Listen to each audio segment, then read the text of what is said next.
আসসালামু আলাইকুম, hello everyone, this is me Samia Yasmin from my page. আশা করি সবাই ভালো আছেন, সুস্থ আছেন এবং আমাকে তো দোয়ায় মনে অবশ্যই রেখেছেন। আজকে আমি চলে এসেছিলাম গরুর হাটে। এখন আজকে বললে তো আসলে এটা ভুল হয়, মানে সেদিন আমি চলে এসেছিলাম গরুর হাটে। এখন বলি গরুর হাটের ভিডিও এত দেরিতে কেন ছাড়ছি। গরু সম্পর্কে তো আমার কোনো ধারণাই নেই, তাই ভিডিওটি আমি আদেও বানাবো কি বানাবো না এই দ্বিধাদ্বন্দ্বে ভুগছিলাম।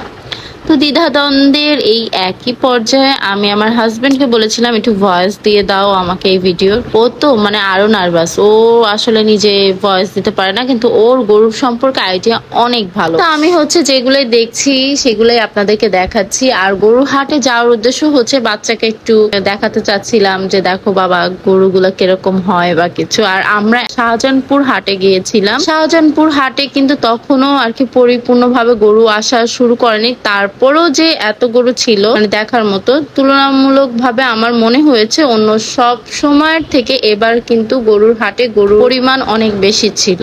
আর এখানে এই তো গরুর গুতাগুতি দেখছিলাম। আমার আসলে অনেক ফানি লাগছিল, আবার ভয়ও লাগে।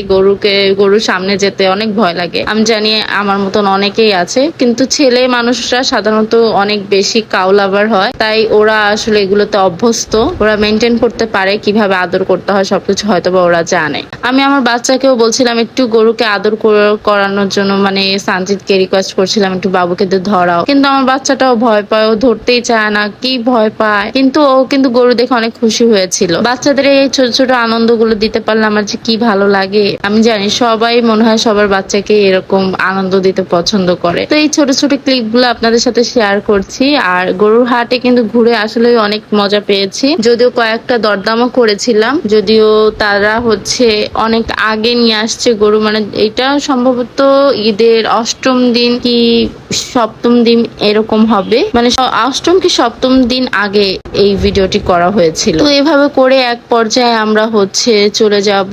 আর গরুর হাটে এত গরু দেখে আসলে আমার তো মন চাচ্ছিল একটা গরু সাথে করে নিয়ে যাই, যদিও আমরা ওরকম বাজেট হাতে করে নিয়ে আসিনি, তাই আর ওই সময় আমাদের কেনাটা সম্ভব হয়নি। কিন্তু আসলে গরুগুলো অনেক সুন্দর ছিল, আমার অনেকগুলো গরুই পছন্দ হয়েছে। পরবর্তীতে হয়তো বা কখনো যদি গরুর হাটে যে কখনো গরু কিনি তাহলে আপনাদেরকে অবশ্যই জানাবো, যদিও এবার সম্ভব হয়নি। ইনশাল্লাহ নেক্সট টাইম যদি সম্ভব হয় ইনশাল্লাহ আপনাদের সাথে সেটাও শেয়ার করব। আপনাদের কেমন লেগেছে গরুর হাটে ঘুরে অবশ্যই কমেন্ট বক্সে জানাবেন। এবং যেহেতু এই গরুর হাটের ভিডিওটি 2026-এর, তো আপনারা তো বুঝতেই পারছেন এখানের হয়তো বা একটা গরু জীবিত নাই, যদিও হচ্ছে আমি এই ফুটেজ গুলো অনেক দেরিতে আপনাদের সাথে শেয়ার করছি। তাই অবশ্যই যারা যারা আপনাদের গরুর হাট আশেপাশে ঘুরেছেন তারা অবশ্যই কমেন্ট বক্সে জানাবেন যে কেমন কি লেগেছে, আপনাদের হাটে ঘুরে কেমন লেগেছে। বা শাহজাহানপুর হাটে যারা এসেছেন তারাও জানাবেন যে এই হাটে আপনাদের আসলে কেমন লেগেছে। তো আজকের ভিডিওটি এখানেই শেষ করছি। সবাই ভালো থাকবেন, সুস্থ থাকবেন এবং ভিডিওটি ভালো লাগলে অবশ্যই একটা করে কমেন্ট করে দিয়ে যাবেন। আর লাইক ফলো শেয়ার করতে তো ভুলবেন না। আল্লাহ হাফেজ।